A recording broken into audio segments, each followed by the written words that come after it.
Ты обнимаешь меня, ах, эти тучи в голубом напоминают. К сожалению, с нами сегодня нет тех участников Великой Отечественной войны, но есть с нами свидетели, которые видели трагичность и последствия, как заканчивается война. Поэтому, несмотря на то, что уже 79 лет, несмотря на то, что у нас ветеранов Великой Отечественной войны становится с каждым годом все меньше и меньше, мы будем помнить этот день всегда. Почему надо помнить День Великой Победы? Первое, не надо романтизировать войну. Она трагична, она очень плоха и ничем хорошим она не заканчивается.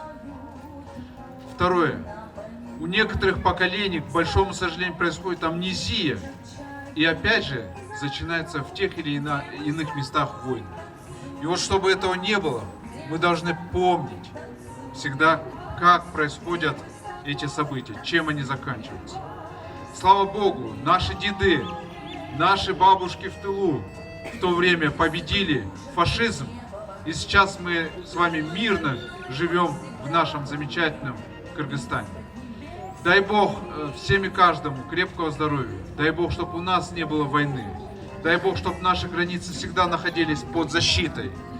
И вечная память тем, кто отдал жизнь за этот мир. Старый дом, где кружат чайки за окном, где